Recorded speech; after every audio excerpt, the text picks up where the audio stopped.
sampai saat ini saya lihat kerukunan umat beragama di Indonesia sangat baik kalau dibanding dengan negara lain. Kita tahu sendiri ada negara-negara yang berkonflik karena masalah agama.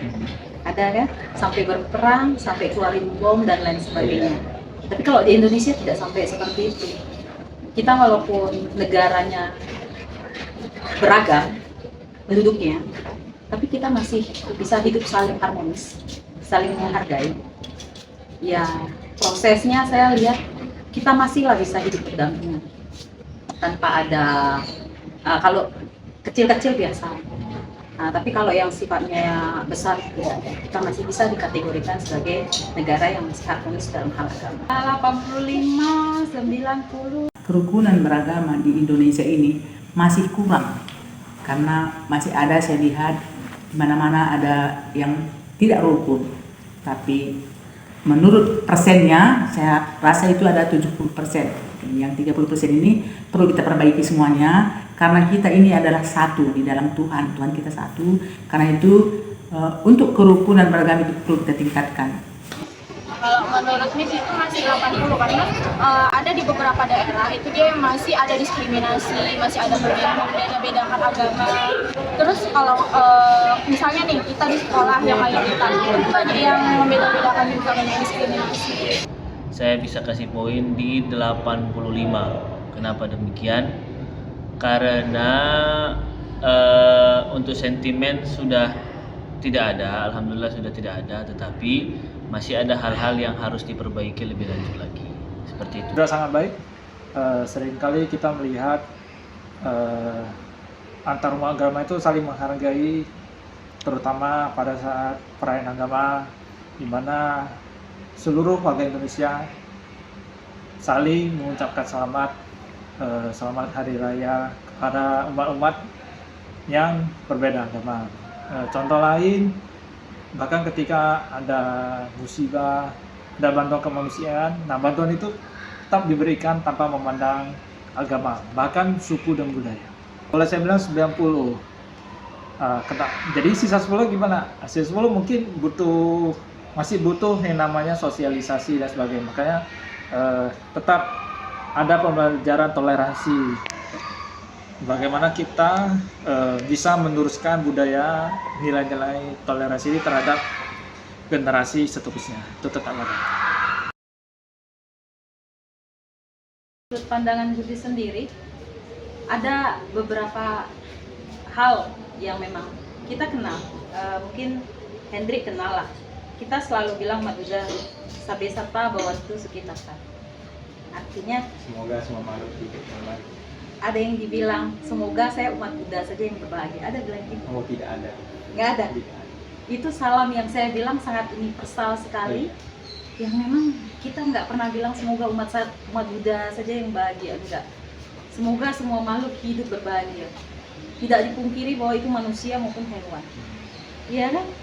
Jadi itu saja sudah cerminan latar belakang umat Buddha, beragama Buddha, yang kita sangat menggaungkan yang namanya harmonisan hidup bersama. Terus bagian lain dari situ kita kenal adanya metta, karuna, mudita, upeka.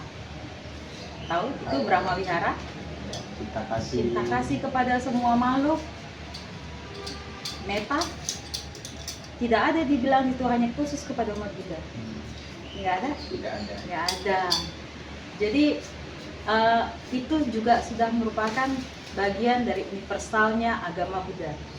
Hal lain lagi dan banyak, ada namanya faktor keharmonisan. Pernah di zaman Raja Asoka yang dulunya non Buddhis, akhirnya menganut Buddhis. Jadi beliau juga ada di dekret, di pilar Asoka itu, ya, di prasasti piagam Asoka itu. Dia bilang, ketika kamu menghormati agama orang lain, artinya kamu menghormati agama. Banyak kali suta yang memang berhubungan dengan kerukunan, yang dimana Buddhisme sendiri tidak memihak. Kita punya sila, Pancasila Buddhis. Pancasila Buddhis tahu kan? Itu sila yang paling dasar untuk umat Buddha. Isinya apa? Tidak membunuh, tidak melakukan pembunuhan, menyakiti makhluk lain. Betul. Ada dibilang tidak menyakiti agama Buddha saja. Ini tidak ada. nggak ada ya. Semua makhluk kita patut diri saya, kasih sayang. Tidak mengambil barang yang tidak diberikan. Khusus agama Buddha enggak. Ini secara umum berlaku. Jadi secara umum berlaku. Itu kenapa agama Buddha saya merasa itu sebuah agama yang memang untuk semua makhluk. Ya itu yang saya rasa banyak hal sih yang di Buddhis itu banyak mendukung kerukunan, tidak hanya kepada umat Buddha sendiri saja, tapi kepada semua makhluk. Dalam ajaran agama Kristen atau Nasrani diajarkan hidup rukun, yaitu dengan saling mengasihi, ya. Kasihilah sesamamu manusia seperti dirimu sendiri. Jadi kalau kita tanamkan kasih di dalam kehidupan sehari-hari kita, tidak lagi persisihan di antara kita, sehingga kehidupan agama itu hidup rukun. Dalam banyak ajaran, khususnya ajaran agama saya, itu mengajarkan bahwasanya kita harus menghormati setiap orang yang berbeda dari agama Islam. Bahkan di dalam perang sendiri, adab berperang itu ada, yaitu berperanglah dengan orang yang ingin melawan kita. Tetapi masyarakat sipil, meskipun dia bukan beragama Islam, tetapi dia tidak harus dan tidak boleh dibunuh. Jangankan manusia, hutannya saja, pohonnya saja, tanamannya saja, hewan ternaknya saja, meskipun di daerah yang non muslim yang mana itu peperangan terjadi, tetap adab peperangan tidak boleh untuk dihancurkan. Saya rasa seperti itu. Pahami bahwa setiap orang punya cara beribadah masing-masing. Kita hargai. Contohnya di komplek kita ini kan, di lingkungan saya sendiri ada tempat ibadah beragama lain, ya sudah, kalau memang mereka beribadah ya beribadah. Kita tidak ganggu, kita tidak apa. Ya menghormati, menghargai orang-orang yang memang berlainan agama, menghargai tata cara mereka, nggak bersifat fanatik, ya itu caranya. Kalau menurutnya sih ya, jangan membeda-bedakan. Terutama kita kan hidup di lingkungan masyarakat yang hampir semua itu ada agamanya, berarti ya sama rata lah, tanpa membeda-bedakan, tanpa ada diskriminasi, saling toleransi terutama. Saya rasa dengan mengenal satu sama lain, mengenal orang lain, bagaimana dia menjalankan agamanya, bagaimana dia melihat budaya orang lain, karena sebab orang sentimen atau tidak terjadinya sebuah keharmonisan karena komunikasi yang tidak berjalan dengan baik dan bersosialnya yang kurang baik atau bersosialnya yang belum dapat, dalam artian belum banyak terjadinya saling sapa, belum banyak terjadinya komunikasi, berbicara satu sama lain. Bukan berarti ketika dia bersosial dengan sosial yang buruk. Menurut saya, bagaimana kita menjaga kerukunan beragama, yaitu salah satu dulu pertama, jangan pernah menganggap agama orang lain tidak baik, dan jangan pernah menganggap agama kita lebih baik, karena agama itu tidak kacau. Semua agama ajarannya semua baik. Jadi mari kita saling menghargai setiap agama orang lain supaya terjadi kerukunan, karena kita ada di negara Bhinneka Tunggal Ika. Walaupun beda-beda agama, tapi kita satu di dalam kumpulan, yaitu Bhinneka Tunggal Ika.